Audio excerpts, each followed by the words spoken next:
Alrighty, so Lunalights. Bet you guys weren't ready for that.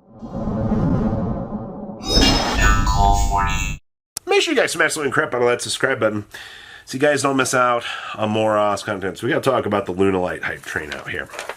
So, what was it? Chinese Master Duel did an update. You got some updated card text on, I think it was Psychics, Monarchs. Oh, that seems like a lot of cool things.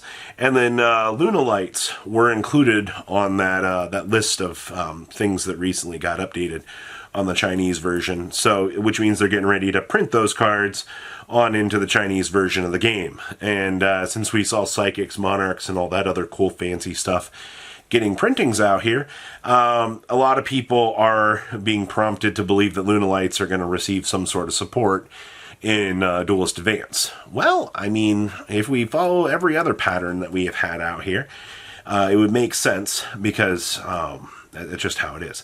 We've already seen massive Lunalight buyouts in the hollows over the last couple of days. And genuinely, I'm kind of impressed by it, actually. I know a lot of people are very excited to pick up Lunalight cards. Sometimes I'm very curious and very shocked by the amount of hype that some of these themes actually have going for them. But Lunalights, you know, they had some of the most broken interactions back in the day. You know, Kaleido Chick was not a very fun card to deal with. Actually, it was the little pendulum scale that could do some stupid stuff. I did not have a lot of fun with like the recurring loops that deck could do. It was kind of insane to see that function and do its thing. But I'm going to be honest with you. Judging by how things are going right now, enjoy your Lunalight pickups, everybody. I don't know what they can give this deck, if anything. It could just be clearing up card text and, you know, community grasping at straws, but it's okay. Your QCR Egyptian Gods. Holy piss. I don't know if you've paid attention to the Winged Dragon Ra, but Ra obviously has the tie-in with the Odeon deck. Anytime that you get to watch a Ra tie-in, it's always going to be stupidly hilarious to watch. But the Egyptian Gods, all of them Obelisk I think was the first one to initially move. As of filming this, I know Ra spiked, and I know Slifer spiked. And it's also been, I believe the Platinum Secret Rares have also been disappearing on the Egyptian Gods. So it's not just the QCRs that are being anticipated on the pickups right now. It's just straight the fact that the Egyptian Gods themselves are being targeted by players because, once again, Konami said, hey, you know, once we're done with the quarter centuries, everybody, you know, we're not printing more of these. And, you know, I think a lot of people are kind of scared what that means 5-10 years down the line out here.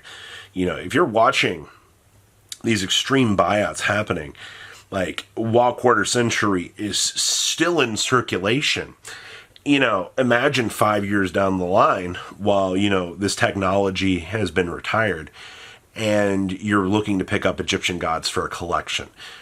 It's not realistic.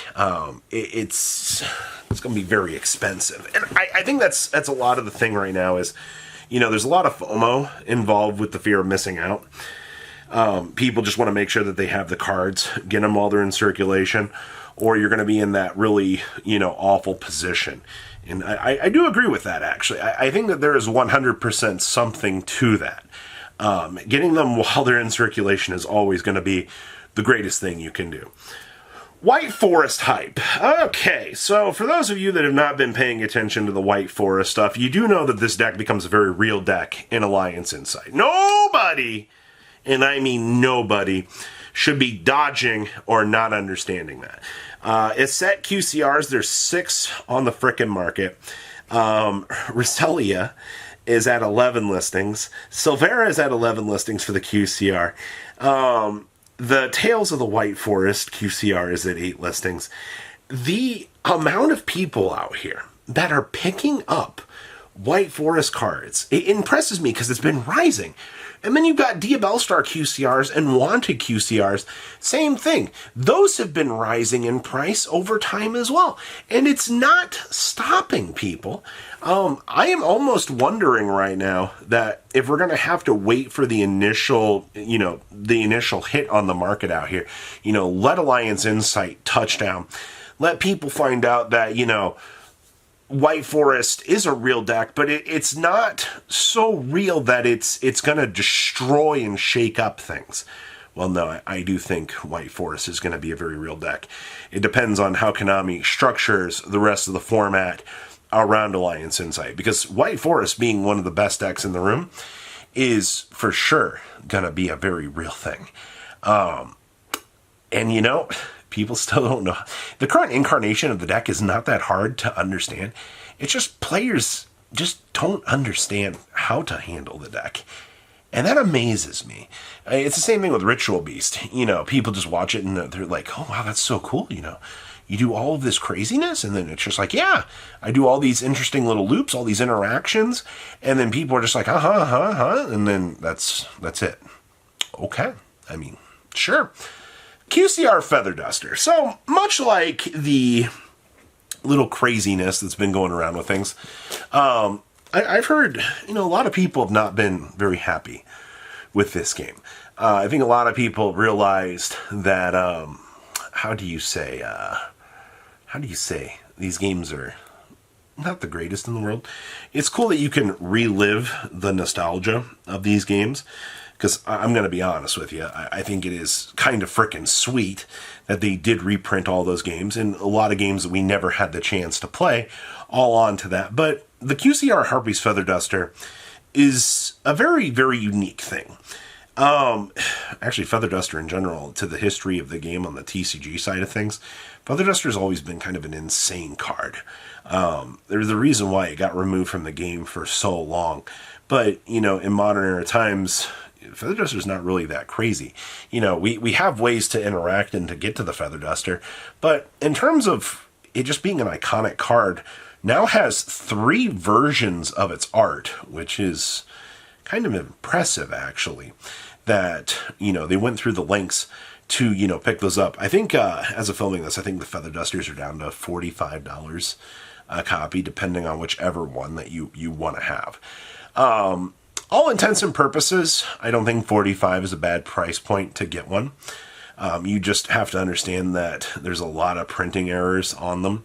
And if you're spending that much money, it's got to be something that you're going to want for collection and or playability, to be honest with you. The QCR Feather Duster looks nice. I prefer the TP7 art, to be honest with you. But if you want nice bling for the quarter century, I have a feeling those are going to go down because they printed so many of them for the video games. And you might even be able to get the video game at a much later price. Think about a couple years down the line at like $20 sealed. And then, of course, the oddities on the market. So you've been witnessing a lot of these QCRs just shifting around. Every single day right now, it's a different QCR is going, wee! It's not stopping, everybody. It's not going to stop anytime soon either, because Konami, drew the line in the sand, said, hey, this is the end of the QCR hype train.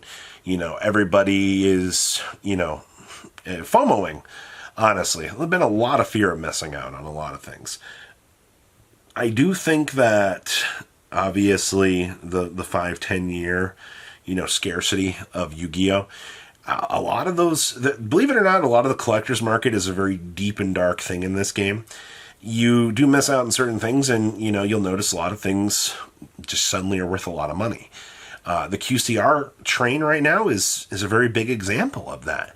Especially for the older format stuff, especially, when you're locked in and you're playing those cards in those older formats, then yeah, I get it. I get why, you're probably a little bit scared of, seeing these things, shifting around.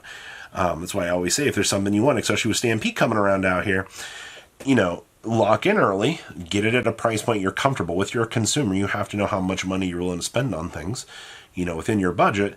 And typically those decisions will usually, impact you either for better or for worse. So what do you guys think about everything? Please leave a comment down below. Tell me what you guys think, and I'll see your beautiful faces back here in a day, guys. Peace. Patrons, thank you.